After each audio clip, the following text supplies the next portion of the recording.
Go.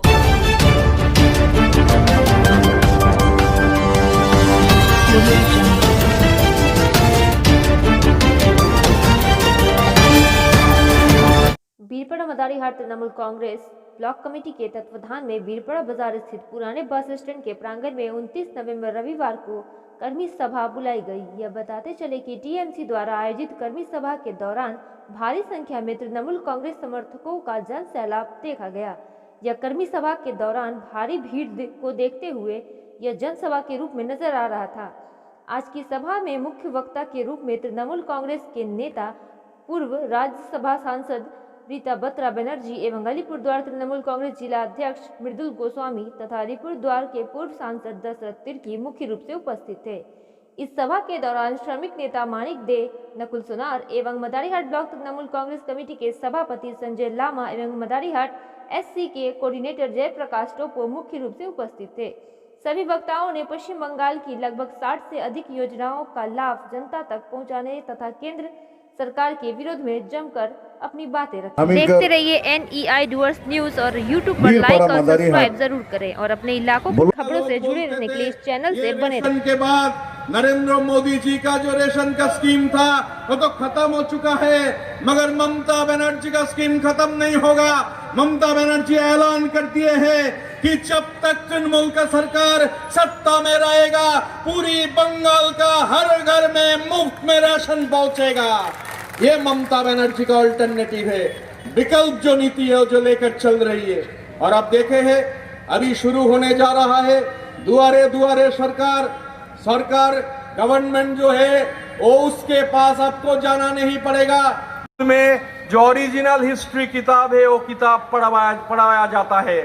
RSS का जो झूठा किताब है वो किताब बंगाल गवर्नमेंट का स्कूल में पढ़ाया नहीं जाता है।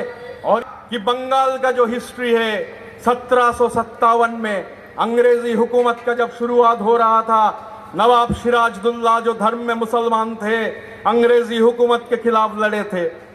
सिराज मुसलमान थे, उनका धर्म मुसलमान था, तो उनके खिलाफ जो साजिश हुआ, उनको सत्ता से हटाने के लिए जो साजिश हुआ, कौन किया था साजिश का जो मेन आदमी था वो भी मुसलमान था, उसका नाम था मिर्जा जाफर। मगर मिर्जा जाफर के साथ साथ दो आदमी जो सिराज के खिलाफ ये साजिश किया था वो दोनों ही धर्म में हिंदू था।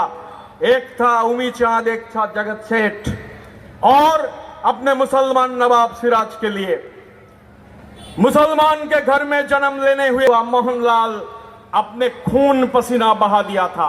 तब से बंगाल में ये बात है कि धर्म के नाम पर गद्दारी, धर्म के नाम पर देश प्रेम ये तैयार नहीं होता है। बंगाल एक अलग मिट्टी है। और अंत में मैं जो बात का गुजारिश आपसे करना चाहूंगा कि मनोज तिग्गा जी यहां पर एमएलए हैं, शायद फिर चुनाव में खड़े होंगे।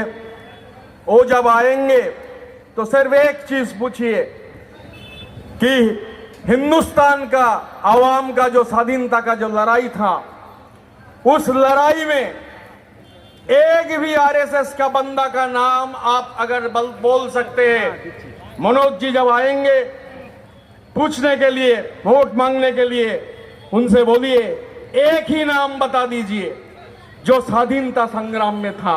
एक कतिवटा कुरा प्रकल्प डेभलपमेन्टको कुरा गरौँ भने त दिदीले 75 स्किम 75 वटा स्किम दिएको छ। त्यो डेभलपमेन्ट कुरा हाम्रो मभन्दा अगाडि नेताहरू तपाईँलाई विस्तारपूर्वक মানে রামায়ণ কি হয়েছে। আর মোদিজির বন্ধুরা আমার আপনার আমানতের বাইরে পালিয়ে চলে গেছে। নরেন্দ্র দামোদর দাস মোদি কিছু করতে পারেনি। আমি নিশ্চিত করতে পারি যে আগামী দিনে একটা সুন্দর ভবিষ্যৎ তোমাদের সামনে দিতে পারবো। সেদিন আমার পরিবারের ছোট ছোট বাচ্চারা আমাদেরকে আশীর্বাদ করবে, আমাদেরকে প্রণাম করবে, আমাদেরকে কুর্নিশ জানাবে। এই আবেদন জানিয়ে সবাই ভালো থাকবেন, সুস্থ থাকবেন। বুথে বুথে যাওয়ার যে কাজটা সেটা আমাদের মাদারিহাট ব্লকে সঞ্জয় লামা, ভোটে সিনা, রশিদুলদের নেতৃত্বে এই কাজটা শুরু হয়েছে। আমরা আসলে একটা ফর্ম তৈরি করেছি দিদির ডায়েরি বলে, যে ফর্মটা নিয়ে হচ্ছে বাড়ি বাড়ি যাওয়ার কাজ শুরু হচ্ছে। আমি আপনাদের দেখাতেও পারি, এই হচ্ছে ফর্ম। এই ফর্মটা নিয়ে প্রত্যেকটা বাড়িতে, কারণ মমতা ব্যানার্জির যে অসংখ্য প্রকল্প রয়েছে সেই প্রকল্পের সুবিধা মানুষ যেভাবে পেয়েছেন, যদি কেউ না পেয়ে থাকেন, বাদ পড়ে থাকেন, সেই তথ্যটা একদম বাড়ি বাড়ি থেকে তুলে আনা এবং ভোট পর্যন্ত একটা 365 দিনের বুথ সংগঠন, এটাই হচ্ছে আমাদের লক্ষ্য। সমাবেশ তার একটা অংশ মাত্র। এখানে প্রাক্তন ব্লক সভাপতি এবং সদ্য প্রাক্তন ব্লক সভাপতি থেকে শুরু করে জেলার পার্টিতে আমাদের নেত্রী একজন, মমতা বন্দ্যোপাধ্যায়, আমরা সবাই কর্মী। তা এর আগেও তো মানে আজকের এই মিটিংয়ে প্রত্যেককে আমন্ত্রণ জানানো হয়েছে, কেউ হয়তো ব্যক্তিগত অসুবিধার কারণে আসতে পারেননি, কিন্তু আমি এটা বিশ্বাস করি যে ব্যক্তিটা গুরুত্বপূর্ণ নয়, ব্যক্তি হিসাবে আমার কোনো গুরুত্ব নেই, ব্যক্তি হিসেবে সঞ্জয় লামার কোনো গুরুত্ব নেই, ব্যক্তি হিসেবে মৃদুল গোস্বামীরও কোনো গুরুত্ব নেই। আমরা যদি সবাই সমষ্টিগতভাবে কাজ করতে পারি তবেই সেটা গুরুত্বপূর্ণ। নেত্রী একজন মমতা বন্দ্যোপাধ্যায়, আর বাকি সবাই কর্মী, সুতরাং কর্মীরা উপস্থিত আছেন, সেটাই হচ্ছে সবথেকে গুরুত্বপূর্ণ। আচ্ছা স্যার, বীরপাড়া বাগান সম্বন্ধে কি বলবেন? বীরপাড়া বাগানে একটা অস্বস্তিকর পরিবেশ সৃষ্টি হয়েছে। দেখুন, মন্ত্রী মলয় ঘটক, উনি আমাদের রাজ্যের শ্রমমন্ত্রী, মাননীয় মমতা বন্দ্যোপাধ্যায়ের নির্দেশে বিশেষভাবে বন্ধ চা বাগানগুলো খোলার কাজ শুরু হয়েছে। অলরেডি গত 8 মাসে লকডাউনের মধ্যে রাজ্যের উত্তরবঙ্গে 9টা চা বাগান খোলা হয়েছে, বন্ধ বাগান। তার মধ্যে 8টাই হচ্ছে আলিপুরদুয়ার জেলায়। বাকি বাগানগুলো খোলবার প্রক্রিয়া আছে। এখন সবটা তো রাজ্য সরকার চাইলেই হয় না, নানান ধরনের লিটিগেশন থাকে। কিন্তু চা শ্রমিকদের জন্য যে ধরনের প্রকল্প রাজ্য সরকার নিয়েছেন, এমনকি বন্ধ বাগানেও সেই রেশন দেওয়া থেকে শুরু করে ফাউলাই প্রকল্প, অসংখ্য প্রকল্প রয়েছে। তবে আমরা আশাবাদী যে বাগানগুলো বন্ধ রয়েছে, রাজ্য সরকার চেষ্টা করছেন আগামী 3-4 তারিখ আবার চা সংক্রান্ত মিটিং রয়েছে শিলিগুড়িতে, মলয় ঘটকও জেলায় আসবেন। যা সমস্যা আছে যত তাড়াতাড়ি মিটিয়ে ফেলা যায় তার জন্য আমরা চেষ্টা করছি, কেন্দ্রীয় সরকারের সমস্ত রকম অসহযোগিতা সত্ত্বেও। এইবার কি কম্পিটিশন আছে? কম্পিটিশন এইবার কি টপ আছে? বিজেপির সাথে কম্পিটিশন টপ আছে এইবার? দেখুন, বিজেপি, আমরা মনে করি যে বাংলার মাটিতে মানে মমতা বন্দ্যোপাধ্যায় হচ্ছেন মূল লড়াইয়ের প্রতীক। তো মমতা বন্দ্যোপাধ্যায় ফার্স্ট হবে। এখন সেকেন্ড বিজেপি হবে না বাম কংগ্রেস হবে, এটা তারা ঠিক করবে। বিজেপি আর বাম কংগ্রেস সেকেন্ড হওয়ার জন্য লড়াই করছে, ফার্স্ট হওয়ার লড়াইয়ে ওরা কেউ নেই। আচ্ছা, ওবেসি আসলে কিছু ক্ষতি হবে না?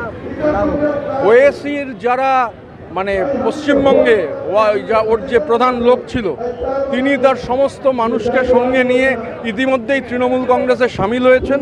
আর বাংলার মাটিটা সম্প্রীতির মাটি, এখানে বিভাজনের রাজনীতি করে কিছু করা যাবে না। বাংলার মানুষ জানেন যে মমতা ব্যানার্জি কীভাবে তাদের সঙ্গে আছেন, সেই অভিজ্ঞতার নিরিখেই তারা ভোট দেবেন। প্রস্তুতি হলো দলের আভ্যন্তরীণ বিষয়, এটা পেপারে বলার কোনো জায়গায় নেই। আমরা আমাদের কর্মসূচি নিচ্ছি, এলাকায় যাচ্ছি, মানুষের কাছেই যাচ্ছি, মানুষকে গিয়ে মমতা বন্দ্যোপাধ্যায়ের প্রকল্পের কথা বলছি, আর বিজেপির যে সর্বনাশা নীতি সেটার কথা বলছি।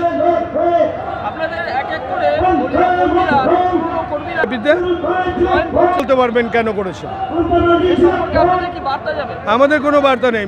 শোনেন, সূর্যটার নাম মমতা বন্দ্যোপাধ্যায়, আর যারা আলোকিত হয়েছিলেন তারা সূর্যের আলোতে আলোকিত হয়েছিলেন। মমতা বন্দ্যোপাধ্যায়কে বাদ দিয়ে সূর্যের আলো পাওয়া যাবে কিনা সেটা ভবিষ্যৎ বলবে, আমরা এটা বলতে পারি। দাদা, আজকে কর্মী সভা ছিল, দেখলাম আজকে কর্মী সভা জনসভার মধ্যে তবদিল হয়ে গেছিল। কি উদ্দেশ্যে নিয়ে আজকে কাজ? এটার কৃতিত্ব এই ব্লকের নেতৃত্বের, এই ব্লকের সভাপতি, এই ব্লকের সহসভাপতি, এই ব্লকের ফুল কমিটি, শাখা সংগঠনের নেতৃত্ব, তারা মানুষের কাছে গিয়ে পৌঁছে সঠিক বার্তা দিতে পেরেছিলেন বলেই আজকের কর্মী সভা জনসভায় পরিণত হয়েছে। আমি তাদেরকে ধন্যবাদ জানাই। চুনাও তৈরি তো আমরা 24 ঘন্টা 365 দিন করি। চুনাও নিয়ে আমাদের কোনো চিন্তা নেই, আমরা ভোটের রাজনীতি করি না। নরেন্দ্র মোদীজি বলে গেলেন মনোজ টিগ্গাকে জিতিয়ে দিন, চা বাগান খুলে দেব। ভোটের রাজনীতি করে ওরা চলে গেলেন, বাগান খুলল না। মমতা বন্দ্যোপাধ্যায় বললেন কন্যাশ্রী করব, করেছেন। মমতা বন্দ্যোপাধ্যায় চা সুন্দরী বললেন, কাজ স্টার্ট হয়েছে। মমতা বন্দ্যোপাধ্যায় বললেন চা বাগান খুলে দেব, আজকে মুজদাই কত বছর পরে খুলেছে। সুতরাং আমাদের কিন্তু ওটা নয়, চুনাবী প্রস্তুতি বলে আলাদা কিছু নেই। যে ছাত্র রেগুলার পড়াশোনা করে তারা পাশ করে, ইলেকশনের আগের দিন কাজ করে জিতবো আর ওই পরীক্ষার আগের দিন পড়ে পাশ করব, এই ধরনের ছাত্ররা পাশ খুব কম। এই উত্তরবঙ্গ চায় বাগান এলাকাতে কম্পিটিশন আপনার বিজেপির সাথে আছে? আমি তো দেখি না। বিজেপির ভোট পাওয়ার অঙ্কটা তো বলে দিলাম, লেফটের 27% ছিল, 3.9 হয়েছে, কংগ্রেসের 12% ছিল, 1.2 হয়েছে। তো বিজেপির ভোটটা কত? অর্থাৎ একটা বড় ষড়যন্ত্র চলছে, অশুভ আতাত তৈরি হয়েছে। যে কংগ্রেস করতে গিয়ে চানমোহন শাহর চোখ উপড়ে নেওয়া হয়েছিল, সিপিএম চোখ উপড়ে নিয়েছিল, আজও জোড়াই তে চানমোহন শাহ কেঁদে বেড়ায়, সেই কংগ্রেসিরা সিপিএমের পতাকা নিয়ে রাস্তায় হাঁটছে। এর চেয়ে নাটক, এর চেয়ে মানে বাজে খবর এটা হতে পারে না। ইডিওলজি বলে কিছু নেই। আচ্ছা, ওবেসি আসতেছে এখানে, ও কিছু অসর হবে? কিচ্ছু হবে না। বাংলার সংখ্যালঘু মানুষ মমতা বন্দ্যোপাধ্যায়ের নেতৃত্বে নিশ্চিত। এতদিন তো এদের শিক্ষার বিষয়টা কেউ দেখেনি। এরা ভেবেছিল সংখ্যালঘুদের অশিক্ষিত করে রাখি, তাহলে এদের ভোটটাই কিনতে পারবো। আর মমতা বন্দ্যোপাধ্যায় বলেন তা হবে না। এই দেশ সর্বধর্মের দেশ, এই দেশ সর্বজাতির দেশ, তাই এখানে সকলের সমান অধিকার আছে। তাই মমতা বন্দ্যোপাধ্যায়কে মাঝে মাঝে ওরা মেলাইন করে। মমতা বন্দ্যোপাধ্যায় যখন সংখ্যালঘুদের স্বার্থে কাজ করে বলে তাবেদারি করছে। আমি তাদের বলি, সংখ্যালঘুদের জন্য উন্নয়নের কাজ করাটা যদি তাবেদারি হয়, তাহলে আপনাদের ভাষায় কোনটা তাবেদারি নয় বলুন? তারা উত্তর দিতে পারে না। সুতরাং সংখ্যালঘু মানুষ বাংলার বুকে নিশ্চিতে আছে, মমতা বন্দ্যোপাধ্যায়ের সাথে আছে। আমরা ধর্মীয় মেরুকরণ করি না।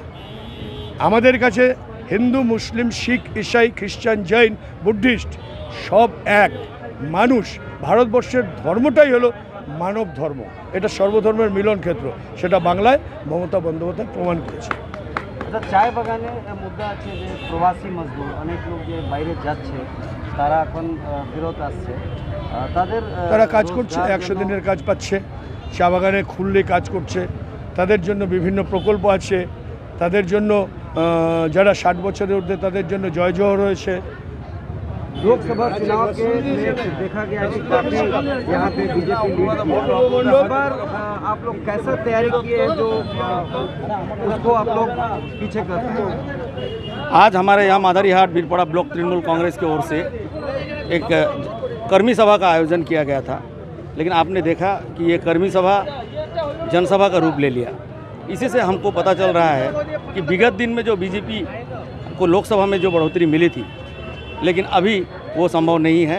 कहीं भी बीजेपी का कोई सीन हमारे माधरीहाट ब्लॉक में दिखाई नहीं पड़ रहा है।